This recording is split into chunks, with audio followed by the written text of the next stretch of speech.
Now, Herzberg motivation theory model, which is also called as two-factor theory. They are not under the constant threat of being laid off. A job must provide an employee with praise and recognition of their success. All the motivation factor is there. That's the reason many people got addicted to it. At their most and least, please understand, most and least happiest with their jobs.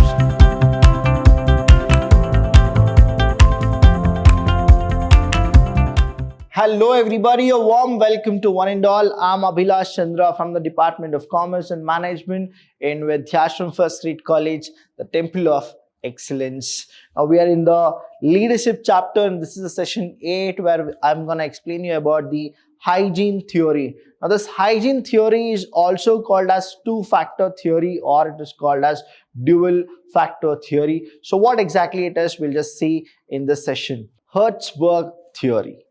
Students, Hertzberg theory was proposed by a person called Friedrich Hertzberg. And when we go with this word Hertzberg theory, it is also very popularly known as two-factor theory. Now, one more, if you understand, I'll tell you the MYSURU University syllabus and the MYSURU University pattern when we go with it.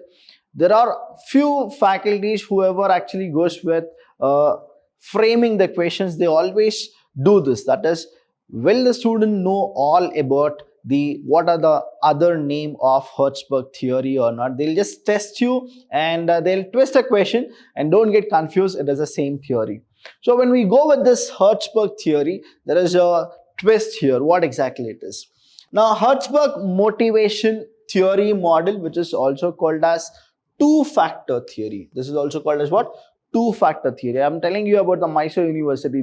Some of the faculties, they want the students to learn in depth, so they always twist the question. They're gonna give you something called explain Hertzberg theory or explain two-factor theory, and they actually go more with that. There are so many other names for this theory as well.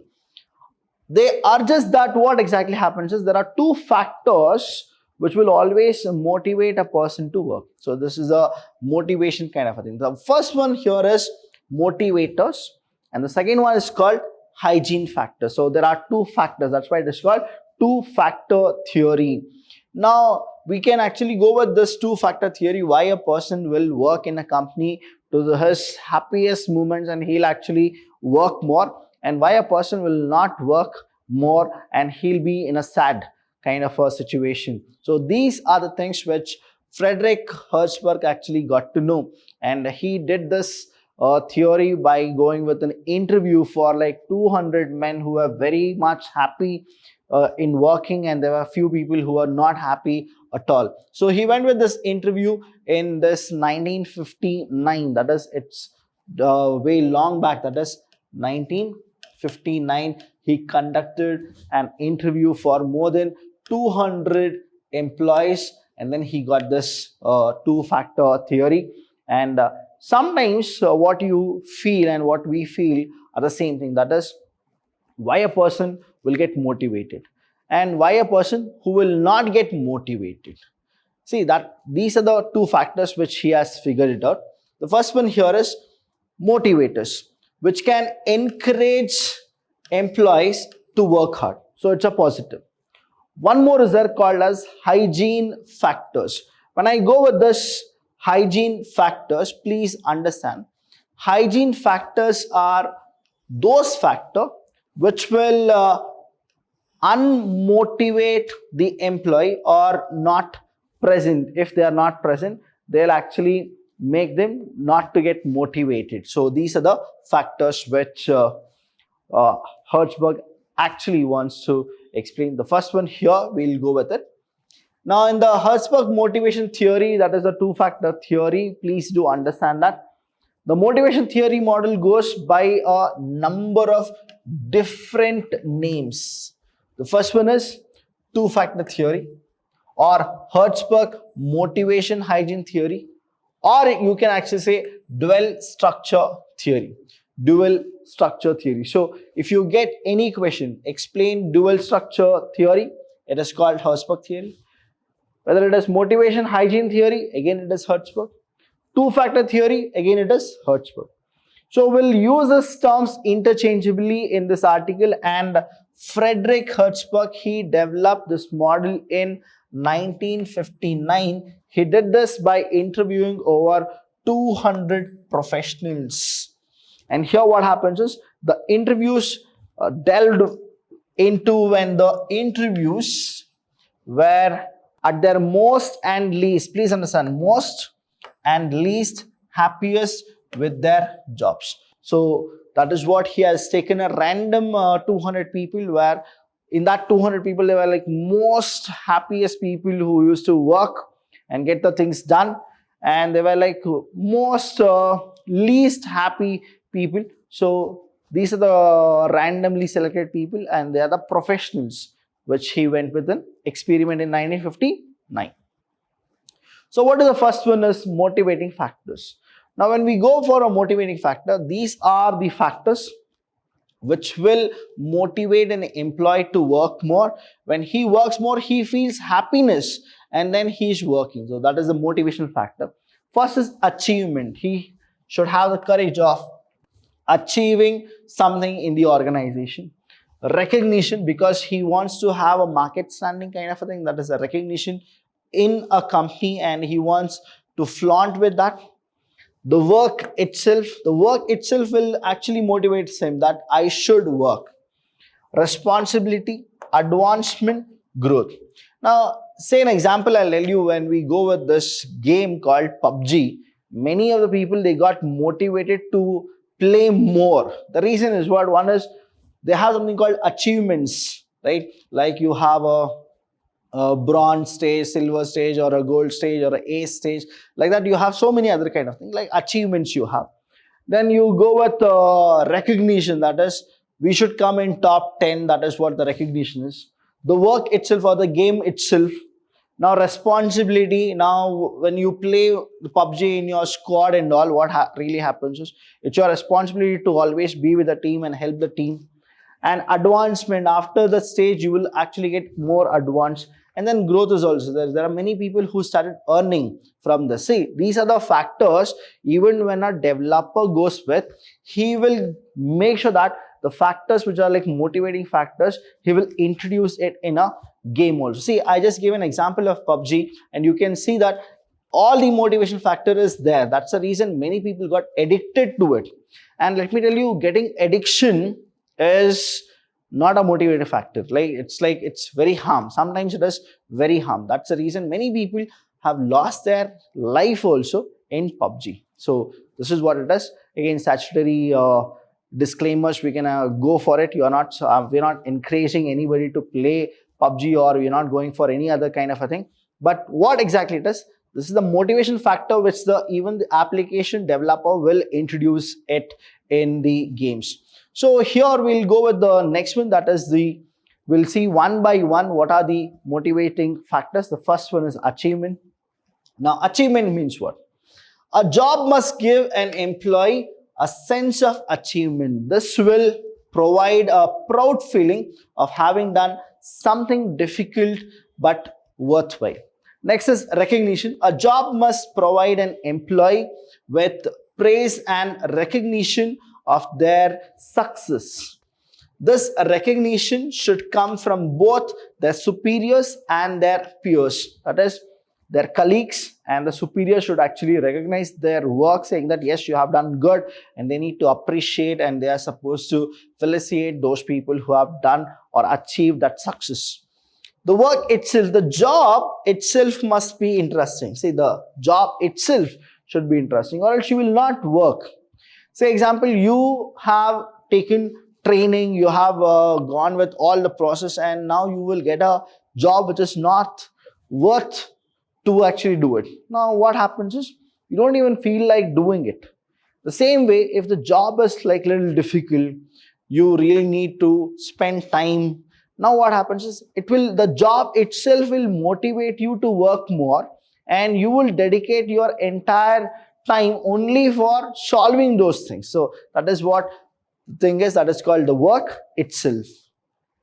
Next we have is responsibility. Now after a certain time, when you reach to that pinnacle where you are responsible. Now I'll tell you, when the entire management feels that you are the person who is capable to handle these kind of responsibility, now even that motivates you to be in that particular place and then work for them. So it's like employees should own their work, and when they go for it, the employees who should go for owning their work, they should hold themselves responsible for this completion and not feel as though they are being micromanaged. So they should actually take the responsibility, they should take initiative. Advancement. When we go for advancement, promotion opportunities should exist for the employees. When you have this promotion, what happens is, like, you're growing in your organization. That is what advancement is. That is, right now you are here. Now if you work more, you will be placed here. Next, you will be placed here. So what is it? Promotion should be there. The last one is the growth. That is, the job should give employees the opportunity to learn new skills. When we go for the growth, if we are not learning something new, now that is not the growth it is. This can happen either on the job or through more formal training. So these are the motivational factors. Now I told you about the first one here is the achievement we went, and then we went with the responsibility, advancement, growth. All these are what? Motivational factor. That is, the job itself are the motivational factor. That is the reason people will work and people will get motivated to work good. Next one is the hygiene factors. When we go for this hygiene factor, please understand, hygiene factors are the factors. If it is not there in the company, you will not get motivated. So that is what it is. It is not like dismotivate, like demotivation. It's like you will not get motivation at all. The first one is company policy. If a company policy is not in the favor of the employees, you will not get motivated. Second is supervision, relationships, work condition, salary, status, security. Now all these things are the hygiene factors which the employees really want it to be present. If these are not there, company policy is not there, supervision is not there, relationships are not being maintained, work condition is, it always keeps on changing, or salary or status or security. Now what happens is, these will lead to not making you or not getting that motivation factor which our employee should actually have. So let's check one by one what exactly we have. The first one we have is the company policy.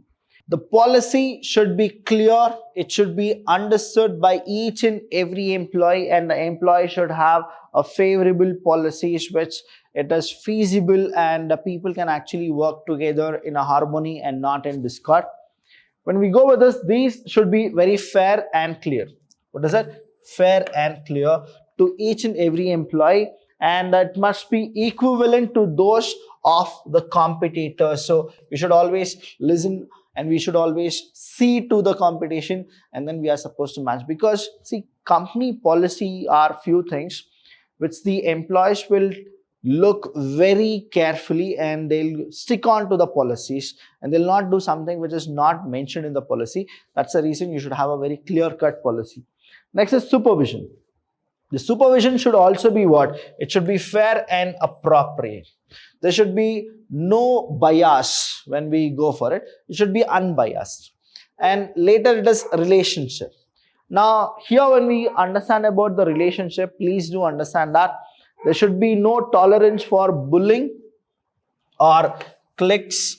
A healthy, ambial and appropriate relationship should exist between the peers, superiors and subordinates. The colleagues should be very good. Nobody should actually go for bullying. If you start bullying a person, what happens is he'll not get motivated to work. He'll not even get motivated to come to the job itself. That's the reason we are not supposed to encourage all these things. The relation should be very healthy. That is how you are supposed to be there, right? And there should be cooperation and not individualism. The next one is working condition. Now, working condition, when I say, equipment and the working environment should be safe, fit for purpose and hygienic. See, if you have a office and it is not cleaned for 2 days and then the third day you are coming, now you don't feel like working there because the hygiene system is totally horrible.